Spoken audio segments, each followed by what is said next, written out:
आगे बात करते हैं लेखा मानक। लेखा मानक वो है जो अकाउंटिंग स्टैंडर्ड इन इंग्लिश में बोला जा सकता है, जिनका निर्धारण हमारी कुछ संस्थाओं ने मिलकर किया है। उन संस्थाओं का नाम भी हम पढ़ने वाले हैं। इसी मान्य सिद्धांतों और मानकों के आधार पर ही हमारा जो पूरा व्यापार है वो चलता है। तो हम बात करेंगे यहाँ लेखा मानक की। लेखा मानक क्या है? लेखा मानक लिखित नीतिगत प्रलेख है।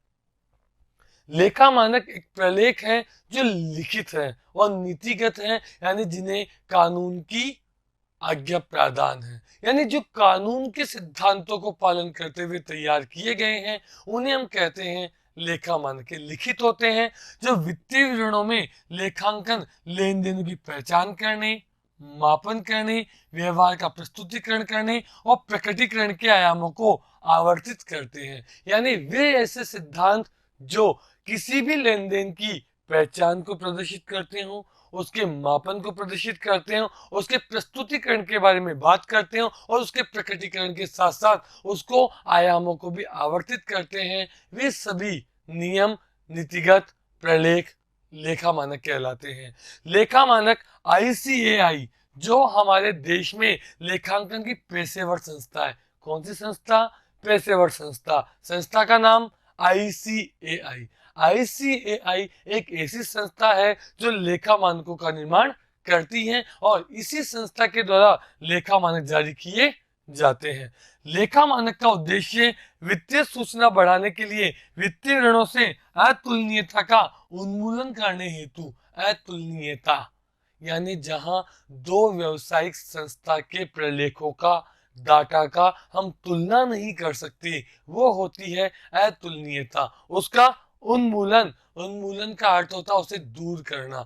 यानी लेखा मानक हमारे वित्तीय संसाधनों को और वित्तीय ऋणों की अतुलनीयता के उन्मूलन को प्रदर्शित करते हैं, ये प्रयास करते हैं। इनके माध्यम से हम दो संस्थाओं के वित्तीय ऋणों की तुलना कर सकते हैं। लेखांकन नीतियों में एक रूपता लाना है, यानी लेखा मानक के माध्यम से जो लेखा नीतियां हैं, लेखांकन के लिए जो कानून बनाए गए हैं, उन सभी में एक रूपता लाने का कार्य किया जाता है।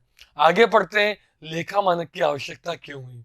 लेखांकन सूचनाओं के विभिन्न उपयोगकर्ता हम पहले की वीडियो में पढ़ चुके हैं कि उपयोगकर्ता कौन कौन से हो सकते हैं। बाह्य उपयोगकर्ता और आंतरिक उपयोगकर्ता, ये दो ऐसे उपयोगकर्ता हैं जो व्यवसाय के लिए, व्यवसाय की सूचनाओं के लिए कार्य करते हैं। इन दोनों प्रकार के उपयोगकर्ताओं को व्यवसाय की सूचनाओं की आवश्यकता होती है। कुछ सूचनाएं विस्तारित करना है, यानी लेखा मानक का प्रमुख कार्य है कि जो बाह्य उपयोगकर्ता और आंतरिक उपयोगकर्ता है उन्हें सूचनाएं उपलब्ध कराना।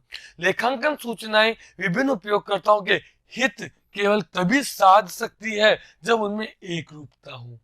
यानी दो व्यावसायिक संस्थाओं के जो लेखांकन है, उनके जो वित्तीय विवरण में अगर उनमें एक रूपता पाई जाती है या अलग अलग वर्ष की जो वित्तीय विवरण है उनमें एक रूपता पाई जाती है, तो उपयोगकर्ता भविष्य के लिए योजनाएं बना सकते हैं और निर्णय ले सकते हैं। प्रासंगिक सूचनाओं का पूर्ण प्रकटीकरण हो, यानी संपूर्ण ऐसी सूचनाएं जो व्यवसाय के लिए महत्वपूर्ण है उन सभी का प्रकटीकरण किया जाए, यानी उन सभी सूचनाओं को प्रदर्शित किया जाए। वे सभी सूचनाएं प्रस्तुत हों तो ही उपयोगकर्ताओं का हित संभव हो पाएगा। किसी भी व्यवसायिक इकाई द्वारा वैकल्पिक लेखांकन व्यवहार मूल्यांकन प्रतिमान प्रयुक्त किए जा सकते हैं, यानी कोई भी विकल्प जो है उन विकल्पों का प्रयोग किया जा सकता है।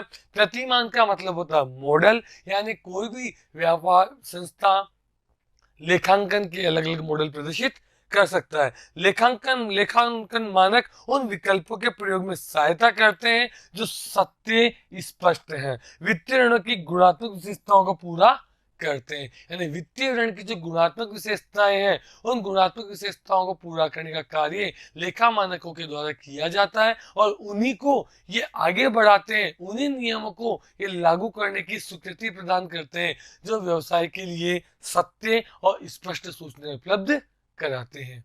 आगे बात करें लेखा मानक के लाभ।